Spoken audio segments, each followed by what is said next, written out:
What the hell was that? A toucan is loose in the audience. My next guests are Chicago-based music critics and hosts of the syndicated rock music talk show Sound Opinions. Please welcome Jim DeRogatis and Greg Kot.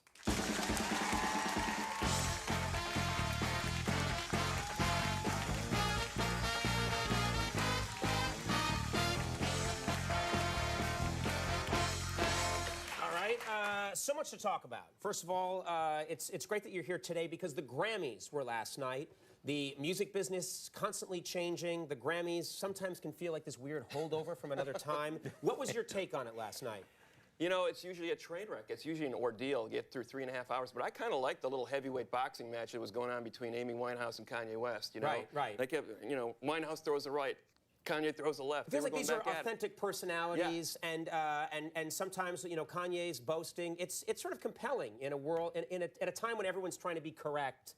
It can be compelling, I think. He's become sort of the Jack Nicholson of the Grammys. Everybody has to reference him, just like Nicholson at the Oscars. Right, in that way, he's probably a genius. The show starts with Alicia Keys singing a duet with old footage of a dead guy. Well, Frank Sinatra, not just any dead guy, which wouldn't be as good. But okay, here's the curious thing. It feels like we've seen that before. Yeah, John Lennon and the Beatles in a virtual duet. You know, the Natalie Cole with the dad. You know, Nat King Cole duet. I mean, that's an old play. You know, but it was about honoring their 50 years. You know, so but the thing was, they kept saying, we're going to talk about the future. We're going to talk about the future. But they kept looking at the past. You know. Right. I think it'd be funny if someday someone came out and did one of those duets with footage of someone who's not dead. There you go. Who's still around and singing. They're like, I'm right here. And like, no. The German synthesizer band Kraftwerk sent their dummies out on tour for them. Really? You know, and that was a good idea. Why you stay home? I've done shows like that. Tour. It works. Now, okay, this is what I really want to talk to you about. You are both very opinionated. You're honest about your opinions, and you have written some very honest and sometimes harsh things about musicians. And occasionally you've heard from these musicians. They track you down. And we're talking about some pretty big people like Bono. Is that right? Yeah. Did Bono, you wrote something about Bono. I did. And he was not thrilled. No. I'm driving up Lakeshore Drive in Chicago, and to a Cubs game, actually. I had great seats, box seats. And I get, this call on my cell phone. I pick it up, and I hear, Greg, there's a dark cloud over us. This heavy Irish accent. I go, what the heck? It's Bono. And it's like, you've really vexed us with what you wrote in the paper, and I'm just Once he said vexed us, you knew it was Bono. Like, yeah, it was just like... Hey, you vexed us. That was you vexed us bad with your dark cloud. It's that's Bono. Inconceivable to these rock stars that somebody might not think they're God. Right. Well, and we're in the paper, so they know where to get us. But okay, but you've got to be a little, because it's one thing when you're in your office and you're writing, I really don't like U2's latest album. But then when the phone rings and you pick it up and it's Bono, you have to be intimidated. Well, I don't know about intimidated. You get to the point where you've had enough of these confrontations that when you write something, you always got to feel like, I'm going to be standing 5 feet away from this person at some point in my life, and I better be able to say it with some conviction. I at least better believe what I just wrote. So how long did you talk to Bono for? About an hour, and I was like, I gotta go. I got these great seats, and he literally.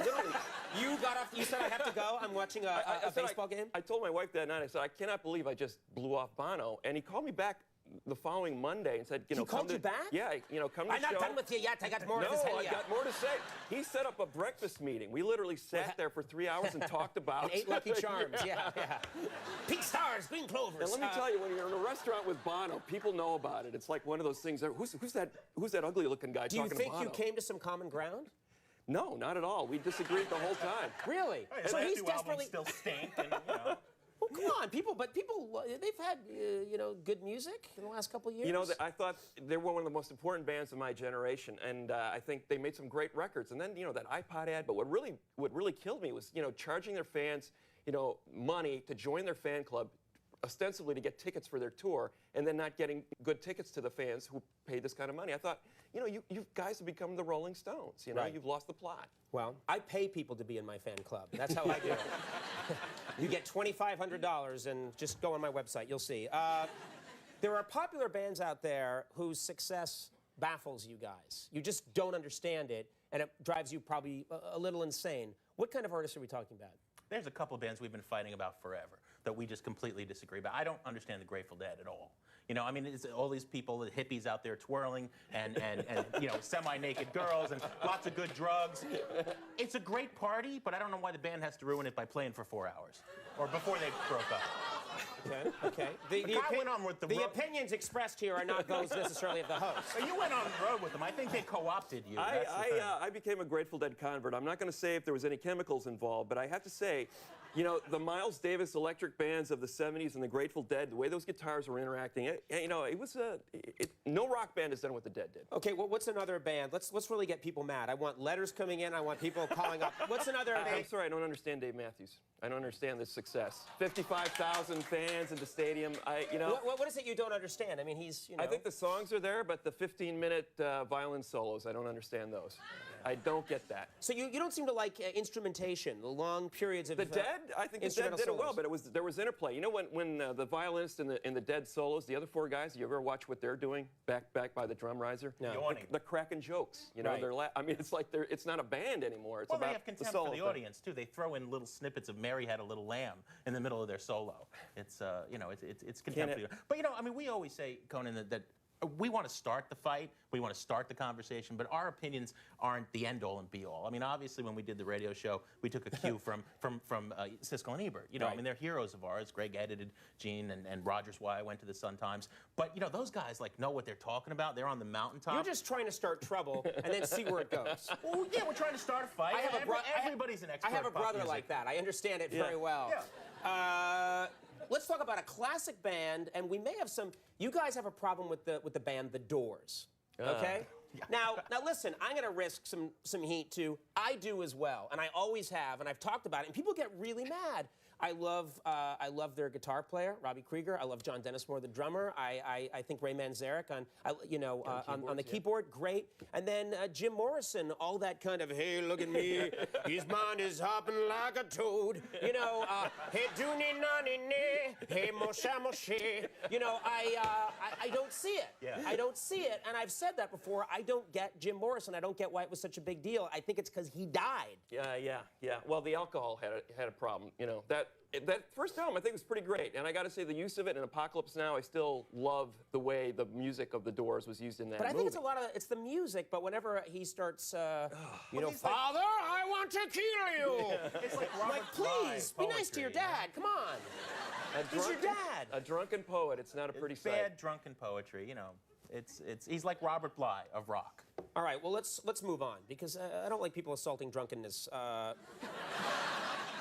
It's a choice, and I think a good one. Are either of you guys in a band? Because you spend your life professionally criticizing people who make music. Are either of you guys in a band?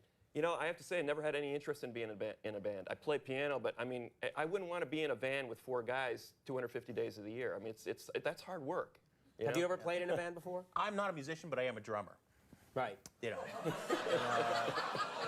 it's sort of like the guys who cover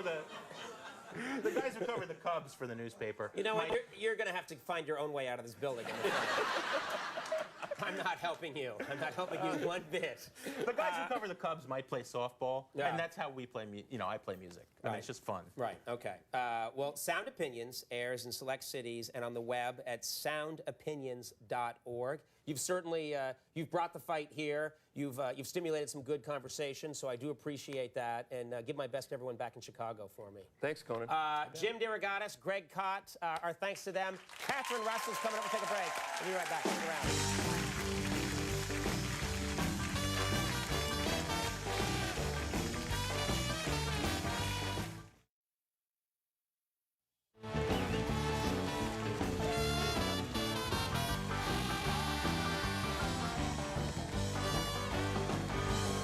All right, everybody, fine show tonight. Fine show coming up tomorrow night. Host of Mad Money on CNBC. He needs to be physically restrained. It's always entertaining. Jim Cramer will have an aneurysm on our show, so watch that.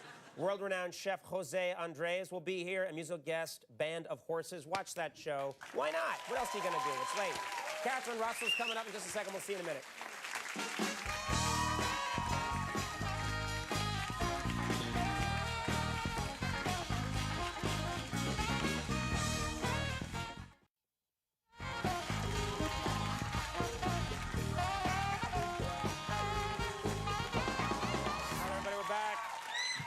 next guest is here with a song from her brand new album, Sentimental Streak. And on March 11th, she'll be appearing at Scullers Jazz Club in Boston, Massachusetts. Please welcome Catherine Russell. All right.